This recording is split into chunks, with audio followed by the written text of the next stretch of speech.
and culture. So just when we're maybe in conversation and in our masterminds, that it's an opportunity to recall the 7 forces. What are they? This might help us to have them on the top of our tongue. So tonight is also an opportunity to calibrate where we're at. And at the end of this 30 minutes, we will be sharing a wheel where you get a chance to rate yourself on the 7 forces and around your own psychology and mindset in your business. And part of the other outcome here is that this is a support document to support trainers and senior leaders when we're preparing for future business masteries and to help each other in our respective businesses.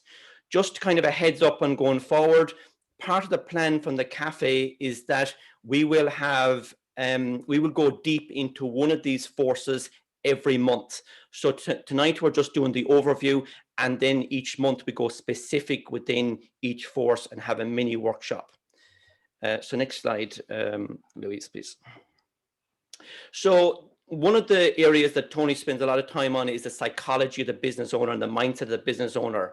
And within that section, before we get into the forces, it's all about our energy and our emotion. And thanks to all the team with the energy tonight and with Nancy with the music, because it's about energy, it's about emotion. And if we're stuck in our business, it's a great place to check in. And also our identity is so paramount within business, how we're showing up, and that that Tony talks about, the gladiator identity, and really showing up at our best. Some of the terminology around psychology, what's the chokeholds on our business, and again Tony talks about it's very dependent on our psychology and the skills of the leader. And other terminology like the threshold of control, proximity is power. Again, when we look at the psychology, it's like, who are we around? Who's here with us? And I want to thank everyone who's on the call tonight, because I believe there's a big game in the States tonight. So again, it's like the people who've shown up here, we're getting around each other, great role models to help each other to go higher with our business. And Tony also talks in terms of the psychology, the tyranny of how. So as we go through the 7 forces, and particularly the force around sales, the first thing to do is, what do we want in our business? What do we want? That we don't get stuck on how we get there, that we get clear on what we want, and then we bring in the who's and the people around us to support us in our business. Over to you, Luis.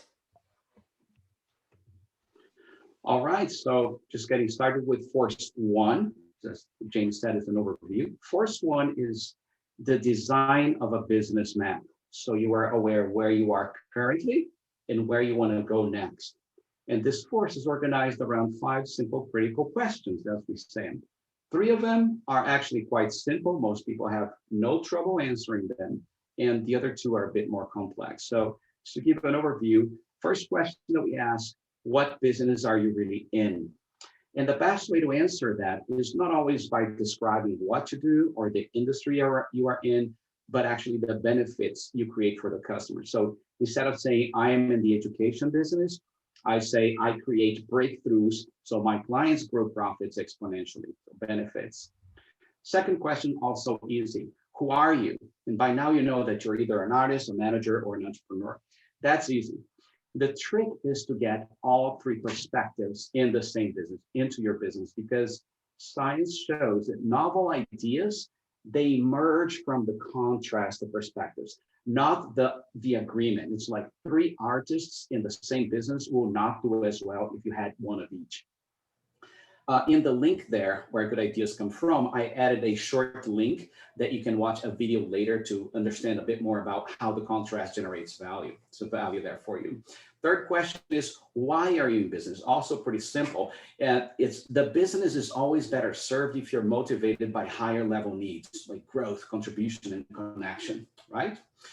And the other 2 questions sometimes may cause a little bit of confusion. One of them is, how is business? So when you ask how's business, a lot of people will say, Luis, business is going great or is going okay. Customers like my product. We had 2 good Yelp reviews this morning. That's all nonsense. The way to measure if you're solving customer problems and you have raving fans is to compare profits today with what they were in the past and what you want to be next.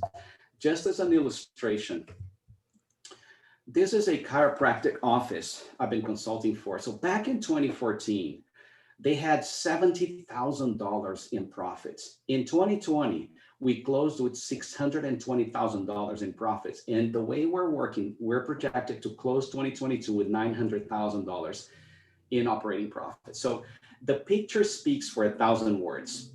Ditch the story, marry the numbers. The graph compares you today with what you were in the past and what's next. That's the way to go, okay? The second way to show improvements is by comparing yourself to the rivals, to everyone else, not just with you in the past, but rivals. So if you look at this other graph here on the right, you see two dashed red lines show that industry average, the one in the middle, and the top performance, the one at the top. These are operating margins, 17% and 35%. The growing blue line in the middle shows the evolution of operating profits for this chiropractor. So the graph shows how far ahead you are relative to the competition. So what is the key takeaway? Number one, calculate how fast you're growing. And here is where what's your 30% to 300% growth projection is like. That's where this comes in. And number two, calculate how far ahead you are compared to the competition. Stop the nonsense, stop the storytelling, get to what shows exactly in one picture how things are really going. And then there's question number 5, where are you? It requires a little bit of elaboration as well. There are two sides to this. One is the business, the other is the competitive landscape. So with regards to the business, you start by mapping your business along the life cycle. Life cycle is a simple diagram showing you have different challenges at different moments in time in the evolution of your business, essentially. This diagram is really, really useful. So when I met the 3 investors of this chiropractic clinic I just mentioned, they told me, "Oh, Luis, we already have 9 clinics and we'd love to grow that into different directions. Perhaps we can go into a different business, dental, acupuncture, or maybe we could open clinics in California and Colorado." And my quick analysis was, my friends, you're teenagers, not teenagers in the sense of their age, but the business. They were making great money, but only because there was some kind of a volume there, nothing special. Open new businesses, new clinics, invest in marketing, bad idea. Fix what you have first. Bottom line, the life cycle shows what's next for your life cycle and what to focus next. And there's a sequence to things. The other thing we look into where you ask, where are you? Tony spends a good chunk of time in this. Consider the center box in this diagram on the right. That's industry rivalry. And industry rivalry destroys profits. Rivalry goes up when you have competitors and substitutes in the market. That's the 2 blue arrows pointing to the center right there. And on top of that, you have many other factors contributing to rivalry. So the economy tanks, profitability goes down, society wants to buy new stuff, no longer your stuff. There's new government, there's more taxes to pay. Technologies emerge and are now available, your technology is obsolete, et cetera, et cetera. So with all of these dangers lurking around, what you need is to find a market that is uncontested, a blue ocean, so to speak, a market where you don't have to compete for business all the time. You can create your business, create the industry rules. So when you find that and you build your X factors, which are your special skills that make you unique, boy, you got it. All right. So you want to know more about force number 1? Come to our workshop to be available soon. And if you want to know more about how to seek a blue ocean and find one and build X factors, let's check force number 2. So that's force number 2, just very quickly, is about strategic innovation. How to find that blue ocean market and build X factors, what makes you unique, all that stuff. And a blue ocean is really a reference for portions of seawater where sharks are feeding. So the water is not are bloody or not bloody. So red ocean is where sharks are already eating, and blue ocean is a market that is not contested at all. So as an example, let me refer back to the chiropractor. So the 3 investors asked me this question, Luis, how do we stop competing for business? Because chiropractors, my friend, they are everywhere. They're a dime a dozen. And the answer was super simple. I said, try this. Describe to me what your top 20% most profitable customers buy from you. How they buy, where they buy it, how they pay for it, why they buy the premium stuff, not the cheap stuff. And they thought, and they began to describe, well, there is what we call the premium customer. They buy long-term plans, they buy more complex stuff, medical injections for the muscles, physical therapy, allergy treatments, yada, yada, yada. And then I asked, well, then from there, what needs to happen for that customer to be not 20% of your customers, but 80%?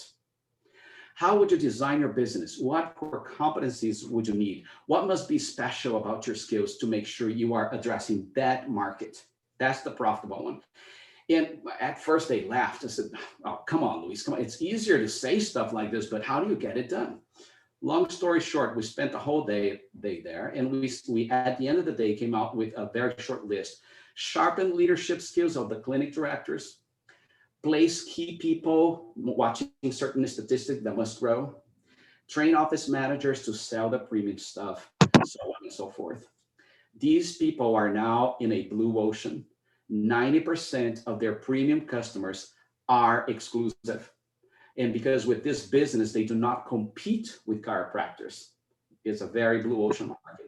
And they also have an X factor because this more complex business puts them ahead and it's difficult to copy, right? So the second point, when you find a blue ocean market and you build your X factor, you're more likely to revolutionize, to transform the industry. So compare these two pictures, one at the top, one at the bottom. They were taken at the same location, Vatican Square, but 8 years apart. In 2005, when Pope Benedict XVI took over, in 2013, when Pope Francis took over, just 8 years, mobile smartphones took over. Our lives have never been the same again. That's what a transformative business model is. And listen, you may say, hey, wait a second, it's not a transformative business. It's just a disruptive technology that Steve Jobs stumbled upon. No, it's not. You don't need a disruptive technology to have new businesses transform society as the smartphones did, okay? So the touch screen that is key to the iPhone is a novelty that was invented in 1965. That's old. 43 years later, that technology transformed the industry because of the business model that was put around it. And there are many examples of other low-tech businesses that radically transform industries. Like McDonald's, like Pat Rock. Gina's here. She was talking about Pat Rock the other day. Love Pat Rock. I have my own. If you guys don't know it. There's Airbnb. Airbnb is a freaking phone app. It's a freaking phone app. There's no technology there. 12 years later, they're now 7 times the size of Hilton, which used to be the largest. So what are we talking about here? The whole point you want to do is innovate. Make sure that I have the whole thing here. Innovate your business model, even if your product is low tech. And here is a map about 10 types of innovation. I put a link here. You can explore later. You can open and see many types of innovation for a business model. Let me just give you an example by means of this company called Imperfect Foods Incorporated. I pay these guys a monthly subscription fee. They deliver my own selection of organic vegetables and fruits, locally grown, harvested in the morning, delivered to my door at 12 noon. They created a followership. Many of my friends are part of the network, and I can select my own stuff online. The point is they innovated 5 areas of the business model. They are growing like crazy, very low tech, just groceries delivered simply. And just to finalize here, how do you get to innovation? It's more like, as Tony says, you need to look for additional points of views, like new voices, new questions, entertain new hobbies, new perspectives, and experiment with new things. So there are many practical exercises that you can take through each one of these that allow you to find out new things and come up with innovation. So there are really cool methods to do this. You can go deep into the 10 types and all the 4 steps for innovator methods, all cool stuff. Today, we're only here to make sure that you know they exist. If you are interested in knowing more about them, come see our workshop on force number 2 when it becomes available. Right, James? Fantastic. So force 1 was all about the map, the business map. Force number 2 innovation. Force number 3 is all about marketing and world-class marketing. And one of the big kind of areas, and I guess the area that I connected with so much, was the work by Donald Miller and StoryBrand. And part of it was creating your one-liner around your problem, your product, and your and the result that you give your client. Also in StoryBrand, there's a huge piece around messaging and how is the words that you have on your website, on your marketing material, how does that connect, resonate with people and get people to want to do business with you? Also, we had David Merriman Scott in the last Business Mastery, and some of the terminology was about building your tribe, creating fandom, looking at your business or your buyer persona, to see can you expand your offering, and also exploring video marketing and the concept of newsjacking. And one of the areas that kind of resonated with me during the last Business Mastery was when Scott talked about the mission attached to the marketing, doing good in your business so you do good in life. So that's a very brief summary. We'll go deeper in that, on month 4 when we do force 3 in marketing. So we're moving on to sales, which is force 4 is all about sales and building a brilliant sales mastery system. So again, just some of the highlights here is exploring the 10-10-10, the 3 ways to grow a business: more customers, more frequency and repurchase, and increasing the transaction value by increasing your price. So again, looking at that 10-10-10, by increasing everything by 10%, we have the power to grow our respective business by 33%. Also, a big component here was looking at the 2- and 4-step sales process, and particularly making those initial contacts and having those meaningful conversations. And again, we were blessed to have Dean Graziosi to be sharing around sales and his beliefs around sales as a service, not something that we're pushing on others. And I love that quote that he shared: compound interest is the 8th wonder of the world. He who understands it earns it. He who doesn't pays it, by Einstein.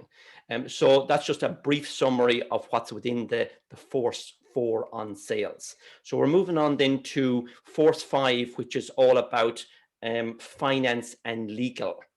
And again, what there's so much richness when Keith Cunningham comes on, and if there was ever a guy to talk about numbers in a way it doesn't feel you're talking about numbers, then Keith is the guy, and giving us a deeper dive into understanding balance sheets, understanding the income statements, understanding cash flow. And a big component there is that there's 3 types of cash, and not all cash is equal, and there's a huge difference between profit and cash in your pocket. So they're kind of the big components in terms of understanding when we think about our business. Do we know our balance sheet? Do we know our income statement? And do we understand that cash flow part? And then there's a piece around asset allocation in terms of, for those that are moving into investments, then, how are we allocating our assets? Are we looking at that security bucket or risk bucket, and our dream bucket? So that brings us on to force number 6, and I'll hand that back to Luiz. Thanks, James. Well, actually, sorry, there's one other slide here. I'm sorry. Just briefly around looking at the economic machine. And the question is, are we trading time for money? Or can we find a way where we're moving into a business where that can produce money without our time being involved? And we also, within the finance and legal side, we got a great presentation from Peter Maluk, which was all about creative planning and wealth management and maximizing our tax efficiencies. So that's force 5 in finance and legal. All right, Thanks, James. Very good. So force 6, optimization and maximization. And this force is about a system to guide your innovation efforts on the business processes, so you maximize returns. So all businesses have very similar processes, no matter the industry, no matter the product, they're all variants of the same thing. And so in business mastery, we're introduced to different systems at different points in time during the seminar, if you remember. So you certainly heard things like, there's 3 ways to grow a business, 10, 10, 10, and James just gave us some talk about it. Tony talks about Optimax, and he says, starts with the leads and then, meaningful conversations, make the phone calls, set the appointments. There's a whole process to get the sales actually happening. And then there's Keith Cunningham, and Keith Cunningham, he comes in, he says, love Tony, love James Abram, but they are all wrong. What the real key here is the keys to the vault. It's not about bringing more customers in. It's about increasing the efficiency of the business, is making sure you collect the money of the stuff that you sold. Profits is a theory, cash is a fact. And there's all these things that we heard about. And so I've worked with innovation maximization for at least 6 years. And even before I came into the world of Tony, I am not here to teach you my system. By far, you already have plenty, and there's plenty there. This is good material. And we're not here to do exercises with numbers either. So instead, let me just simply leave you with one main idea, because when you look at these systems, let's see if I can actually see where, there we go. When you look at these 3 systems, which one is better? Where do I start? Should I start with the 10, 10, 10, the Optimax sales funnel? Should I go with Keith? And the idea is this. I'm going to leave you with this. Consider a simple map of what needs to happen for you to make money. And start with the leads, people you probe and people you scout to see if they become potential customers. Then you convert them to real customers, so you have a transaction. And you want to make sure that a larger portion of those transactions are what we call the premium stuff, right? You also want to retain those customers for future purchases. You want to sell them additional stuff, is the upsell. And from here, the volume of customers that you have dilutes your costs. This is the idea that the bigger the business, the cheaper it is per customer. That's scale economies, essentially, if you have fixed costs.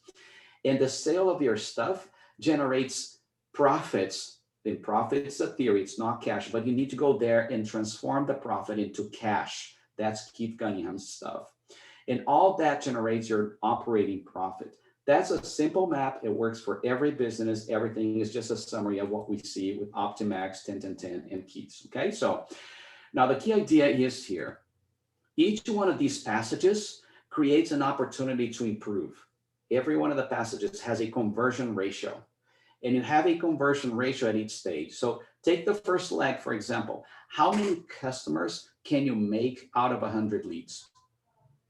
And then how many premium packets can you sell out of 100 customers? So on and so forth. So as you see, you convert out of every 100 of those, you make something else. As an example, in the chiropractor that I told you about, our goal is to have 70 premium packets for every 100 customers. That's a conversion ratio of 70%. We started out with 34, made it out to 45, 55, we're now at 63. Boom, boom, boom, boom. And now our next step is 70, right? So your goal is to make this analysis, the whole thing, every year.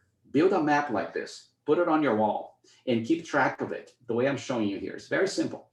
And once you have this map, where do you start is the next question, right? So I've tried this different ways with different businesses. My experience has been, and you don't have to do it my way, but my experience has been that I start at the end, where Keith Cunningham says, I also start here. That's keys to the vault. So I essentially work on upsells, work on cost efficiency, work on capturing the accounts receivable. That's profits that are not cash yet. It's just a theory. Profit is theory, it's not cash. I go there and capture the cash, especially if you're in healthcare, it's a big problem. And all that leads to profits. So you can make a big bang on your business without ever having to go capture more customers. That's where you start. Only then do you go back and work on your 10-10-10. So 10-10-10 is making sure that your customers are buying the premium stuff and you're doing the upsell. That's 10-10-10. And after I got that down, then you go back and work on your leads. That's all Tony stuff, shows that, Optimax, there you go. You have the details there, meaningful conversations, appointments set, appointments show, clients close, all that stuff. So can you work on all that stuff at the same time? Sure, of course, you can work on whatever you want. My experience has been, if you tackle all at once, you end up with what I call the construction zone problem. Everything's being messed up, same time, very little is getting done. And when everything is a priority, nothing becomes a priority. Again, my experience with this, but at least now you have a map.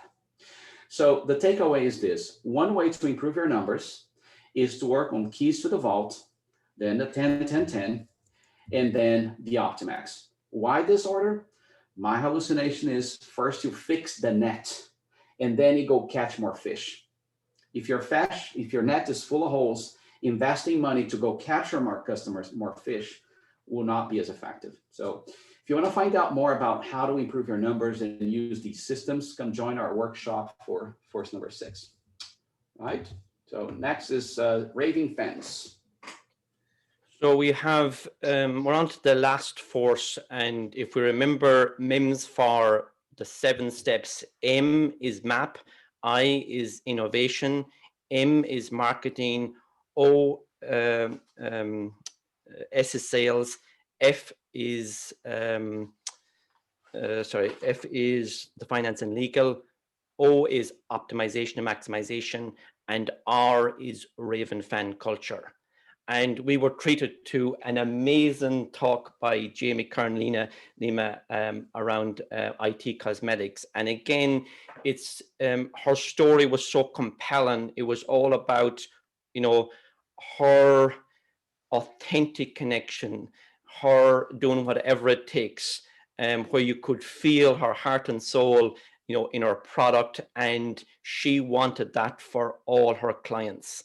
And again, what kept her going was a strong why, and she built a Raven fan culture all over the world for her cosmetics.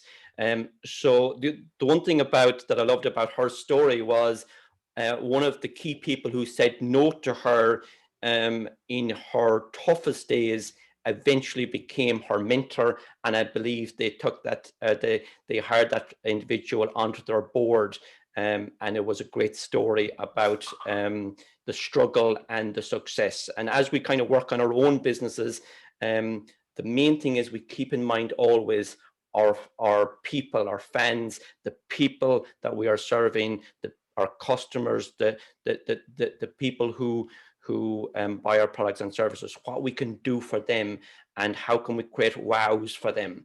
And the whole idea is that we can fall in love, not with our product or service, we fall in love with our customer. And we just finished off there with just the gladiator mantra, because it's so powerful. Again, we are great fans of Tony's for sure, and also it anchors us into that great identity of a gladiator is they're in the arena, we're doing whatever it takes, and we're doing whatever it takes, not for us but for our people, and we're building a great culture. So they are the 7 forces, and now we have a challenge for you. It was like a 25 minutes whistle stop tour of the psychology and the 7 forces. So we might just move on to the last or the second last slide, just on the wheel. So what we'd love to know is, where are you? Where are you? And if you have a blank sheet of paper or something that you have close, we'd love you to draw a wheel. You can draw a wheel and to put the 8 segments on that wheel. The first one is psychology. The second one is the map. The third one is the innovation. The fourth is the marketing. The fifth one is the sales. The sixth one there is the finance and legal. Force 6 is optimization and maximization, and force 7 is Raven fan culture. So we might just give you a couple of minutes if you can find some resources close by, and we'd love to give you the opportunity to rate where you are right now, your level of satisfaction in each of those areas. Thank you. Very good. Answering a couple of requests that were made in the chat, James. Somebody asked, in the process of improving optimization, maximization, how do you get each one of those conversions? Do you use the value chain? Yes, the value chain system, conversations, verify, clarify, and make sure that people are establishing new conversations in each one of those breaks, in each one of those conversions. That's a great question. And second, yes, we can share the links on chat. We're going to put them there now while you guys work. Okay. We might actually stop sharing, so maybe Nancy will get a chance to just play a little bit of music. And again, if you haven't got the map fully, remember MIMS for, we're doing psychology on one, and MIMS for MIMSFOR for the 7 forces.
Just 20 more seconds.